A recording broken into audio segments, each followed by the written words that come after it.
Hi, I'm Alice from International Conservation Services. I'm a principal conservator here. And I'm Claire, and I'm Senior Paintings Conservator.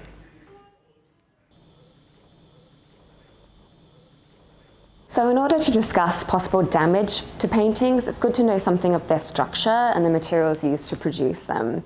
So paintings are generally made up of two supports. We have auxiliary and primary supports. Your auxiliary support might be a stretcher or a strainer, and then the primary support will be like canvas, or it could be MDF board, any kind of paneling. And then generally we have our painted media, which can be a size, a ground, and then the paint, whether it be an oil paint, a acrylic paint, or sometimes a mixture of the two. And then sometimes you will have a varnish, but not always.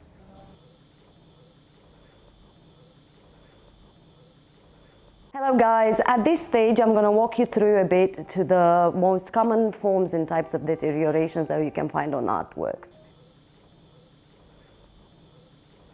Flaking paint areas and flaking paint in general refers to fragments of paint that are detaching from the canvas support or from the gesso, which you can see over here.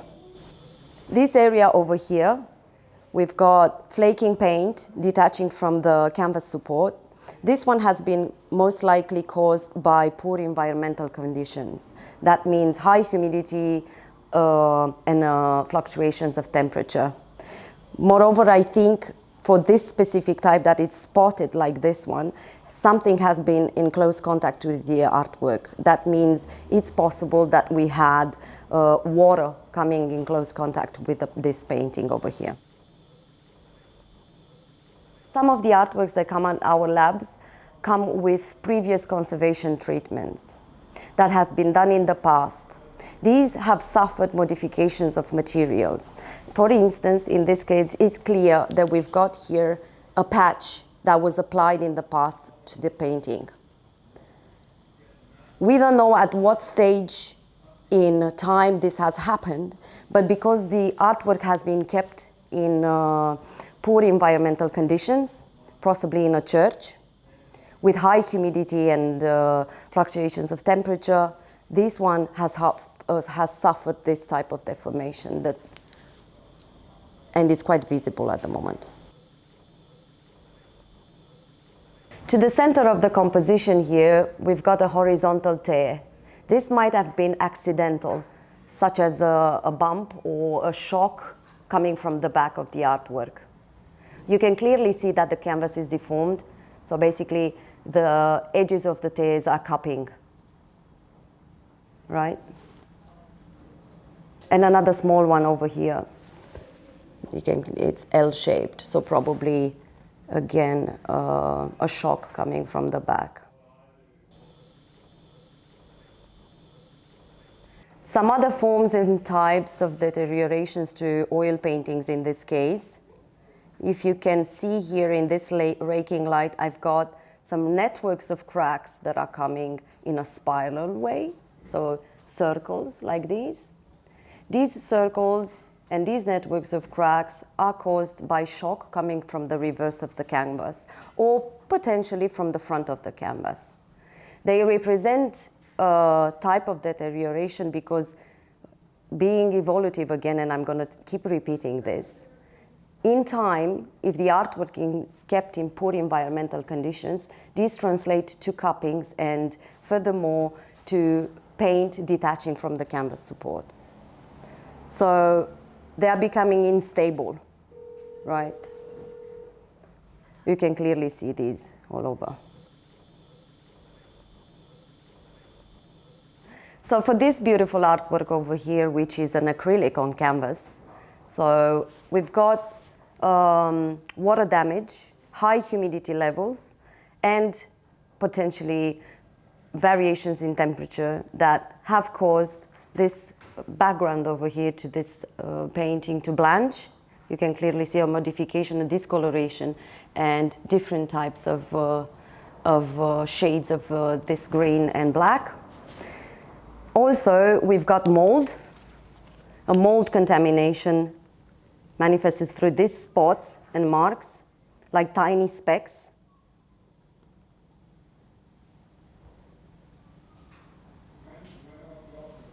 These lead, if left untreated, these lead to losses in the paint layer because mold, being a fungi, it's eating into the materials.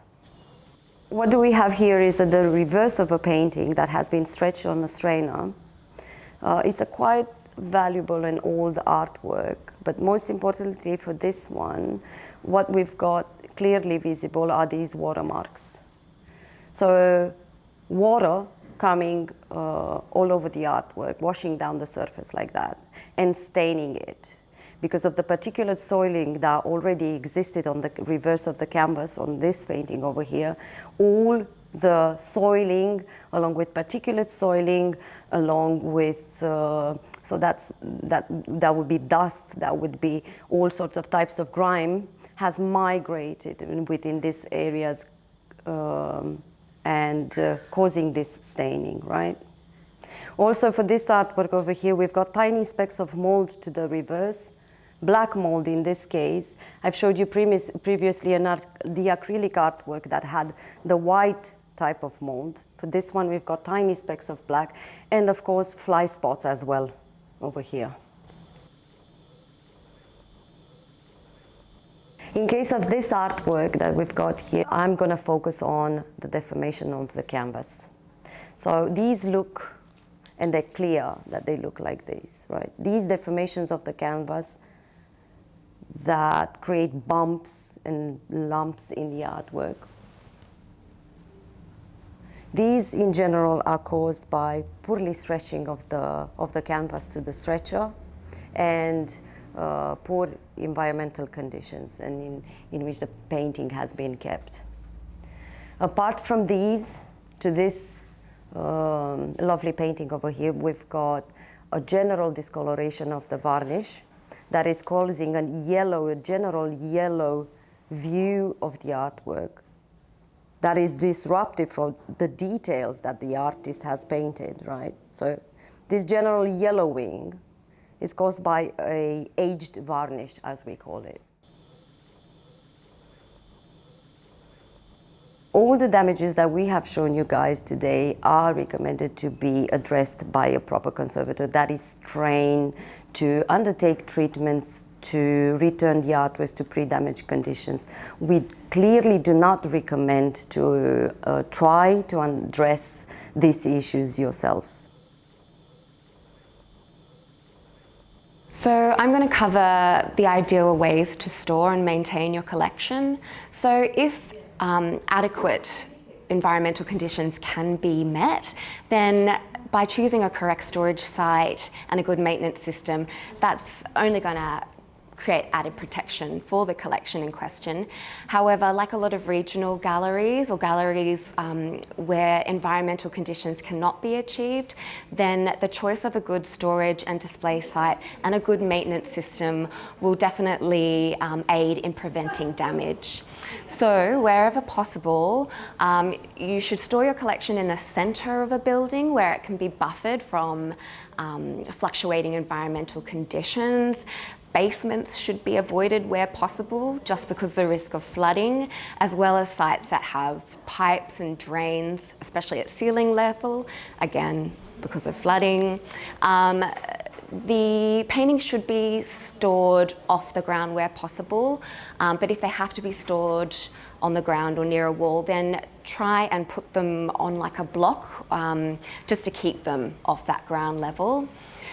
Good ventilation and airflow is imperative to prevent insect and mold damage where possible.